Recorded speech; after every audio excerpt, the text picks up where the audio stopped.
ছেলেদেরকে পেছনে ফেলে এবার মাঠে নামলো মেয়েরা।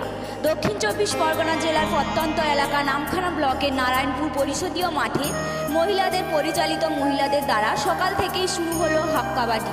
মূলত জানা গেছে দক্ষিণ 24 পরগনা জেলায় যে সমস্ত প্রত্যন্ত এলাকায় মেয়েদের স্বনির্ভর করার জন্য একটি হাফ কাবাডি সহ বিভিন্ন ক্রীড়া অনুষ্ঠানের আয়োজন করা হয়। তবে এই ক্রীড়া অনুষ্ঠানে নামখানা ব্লক, জয়নগর ব্লক ও পাথর প্রতিমা ব্লকের একাধিক মেয়েরা অংশগ্রহণ করবেন।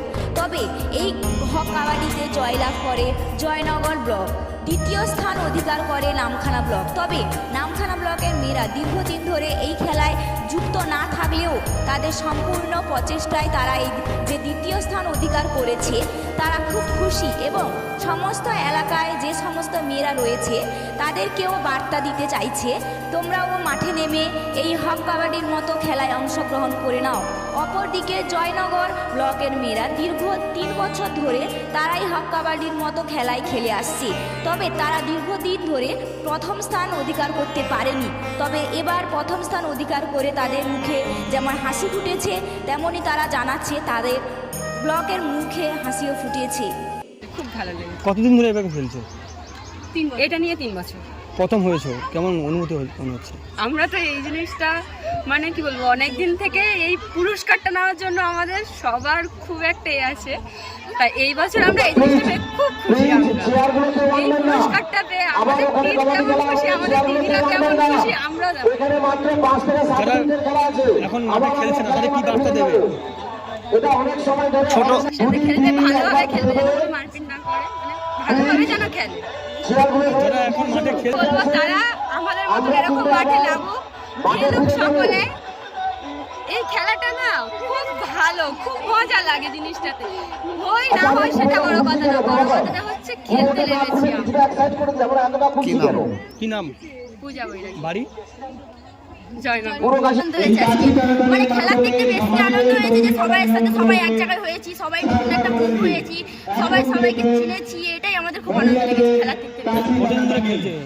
কতদিন মানে ওখানে একটা খেলা হয়েছিল আর এখানে একটা, মোট 1 মাসই হবে। এই প্রথমবার খেললে তারপর দ্বিতীয় স্থান অধিকার করলে কেমন লাগছে? খুব ভালো লাগছে। খেলায় হার জিত আছে বলে আমাদের তো প্র্যাকটিস হয়নি, আমরা ওখানে একবার খেলেছিলাম ওই জায়গায়, আর আমাদের প্র্যাকটিস হয়নি। আর খেলায় তো হার জিত আছে, ওরা জিতেছে, আমরা সেকেন্ড নিয়েছি, ওরা ফার্স্ট নিয়েছে। আমরা দেখতে পাই যে যখন আমরা মেয়েদের কথা বলি তখন কিন্তু মেয়েদের সেইভাবে খেলার মধ্যে অংশগ্রহণ দেখতে পাই না।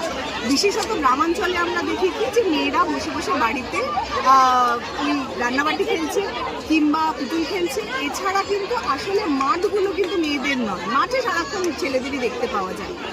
এই যে মাঠটা মেয়েদের নয় তাতে কিন্তু মেয়েরা কোথাও বাইরে বেরোতে ভয় পাচ্ছে, কোথাও নানাবিধ এইরকম জায়গায় হয়তো এরকমও হয় পরবর্তীকালে যে বাইরে একটা কিছু সুযোগ পাচ্ছে, তাতেও মনে হচ্ছে যে মেয়েরা বাইরে বেরিয়ে যেটা করতে পারবে সেরকম জায়গাটা নেই।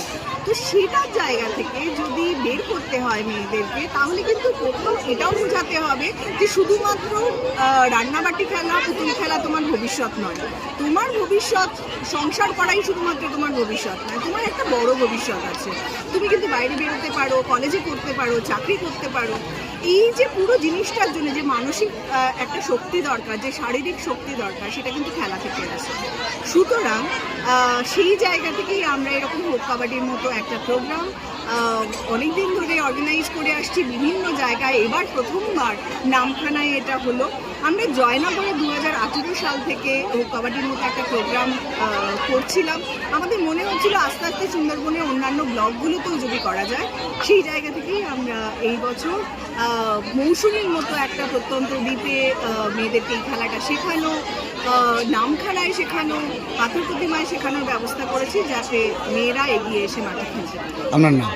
স্মিতা সেন, রূপান্তরণ ফাউন্ডেশনের প্রতিষ্ঠাতা এবং ডিরেক্টর।